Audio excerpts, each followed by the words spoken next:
عندما يتجاوز الطموح عنان السماء نقدر على فعل المستحيل. تعرف معنا على قصة رجل عظيم جعل من علمه وطموحه سبيلا لينفع البشرية وليصبح من أغنى رجال العالم. بالطبع هو إيلون ماسك، رجل أعمال، مستثمر ومهندس ومخترع، حاصل على الجنسية الأمريكية.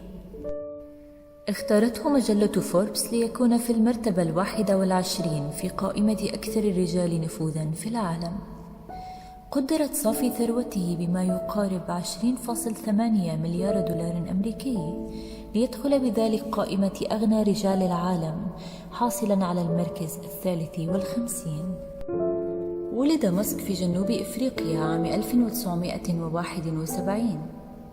تعلم برامج الكمبيوتر ذاتيا وهو ما يزال في سن 12، وباع أول لعبة من تصميمه التي أطلق عليها اسم بلاست مقابل $500. توجه ماسك إلى دراسة الفيزياء وإدارة الأعمال. شارك ماسك أخيه في تأسيس شركة زيب2، شركة لبرمجة المواقع، والتي حصلت عليها شركة كومباك مقابل مبلغ $340 مليون، حيث أصبح مليونيرا في سن 28. أسس ماسك بعد ذلك شركة X.com، وهي شركة دفع عبر الإنترنت. اندمجت بعد ذلك مع شركة كونفينيتي في عام 2000 لتصبح شركة باي بال المعروفة الآن، والتي اشتراها موقع إي باي مقابل $1.5 مليار أمريكي. ثم قام بتأسيس شركة سبيس إكس لتصنيع مركبات الفضاء وإطلاق البعثات الفضائية، كما شارك في تأسيس شركة تسلا موتورز، وهدف بذلك إلى تقليل الاحتباس الحراري عن طريق إيجاد طرق جديدة ونظيفة وغير مكلفة لتوليد الطاقة ونقلها وتوزيعها على المنازل والمحطات. حلم إيلون ماسك بإنشاء مستعمرات بشرية على سطح المريخ لحماية الإنسان من خطر الانقراض. قام بتطوير نظام نقل يعرف بالدورة السريعة أو الهايبرلوب، وقدمها لتعمل في الطائرات السريعة التي تستخدم مروحة كهربائية، والتي أصبحت تعرف باسم طائرة ماسك الكهربائية. وأترككم الآن مع هذه المقابلة الملهمة لإيلون ماسك، وأتمنى أن تستوحوا من كلماته سبيلا للانطلاق في عالم النجاح. You know, there are American heroes who don't like this idea. Neil Armstrong, Gene Cernan have both testified against commercial spaceflight in the way that you're developing it, and I wonder what you think of that. I was very sad to see that, because those guys are, those guys are heroes of mine, so it's really tough. I wish they would come and visit and see the hardware that we're doing here, and I think that would change their mind. They inspired you to do this, didn't they? Yes. And to see them casting stones in your direction. It's difficult. Did you expect them to cheer you on? Certainly hoping they would. What are you trying to prove to them? What I'm trying to do is to make a significant difference in spaceflight and help make spaceflight accessible to almost anyone. One of the most difficult choices I've ever faced in life was in 2008, and I think I had maybe $30 million left, or $30 or $40 million left in 2008. I had two choices. I could put it all into one company, and then the other company would definitely die, or split it between the two companies. But if I split it between the two companies, then both might die. When you put your blood, sweat, and tears into creating something, or building something, it's like a child. And so it's like, which one am I going to let one starve to death? I couldn't bring myself to do it, so I split the money between the two. Fortunately, thank goodness, they both came through. What was your biggest failure, and how did it change you? Well, there's a ton of failures along the way, that's for sure. Like, so as I said, for SpaceX, the first 3 launches failed, and we were just barely able to scrape together enough parts and money to do the fourth launch. If that fourth launch had failed, we would have been dead. So multiple failures along the way. I tried very hard to get the right expertise in for SpaceX. I tried hard to find a great chief engineer for the rocket, but the good chief engineers wouldn't join, and the bad ones, well, there was no point in hiring them. So I ended up being chief engineer of the rocket. So if I could have found somebody better, then we would have maybe had less than 3 failures. That third failure in a row, did you think, I need to pack this in? Never.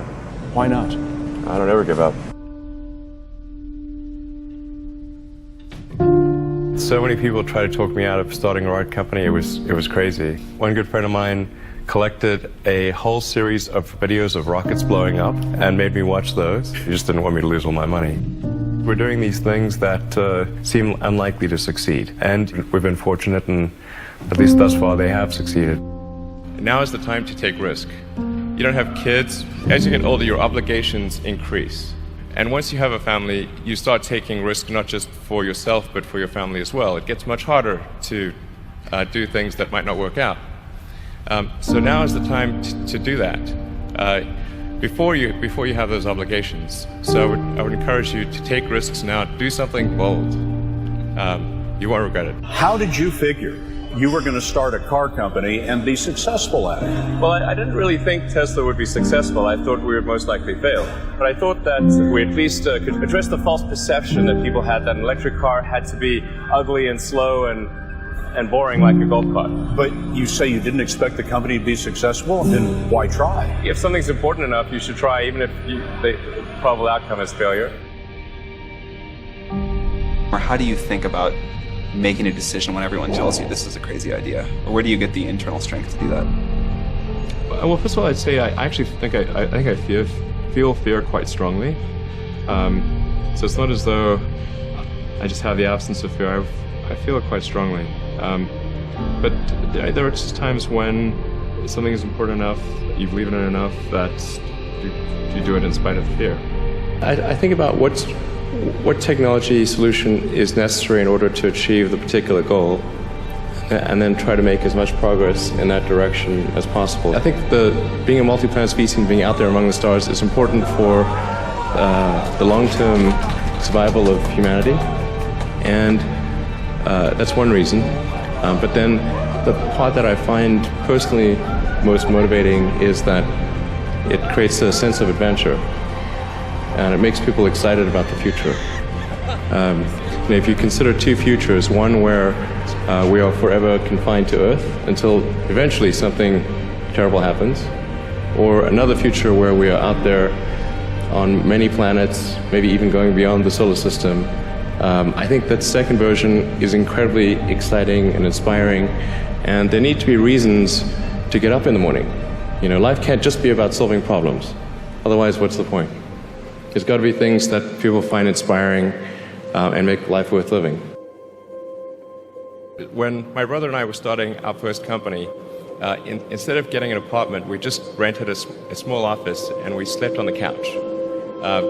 And we showered at the YMCA, and we're so hot up we had one computer, so the website was up during the day and I was coding at night, 7 days a week, all the time.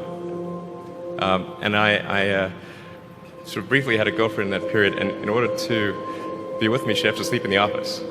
So work hard,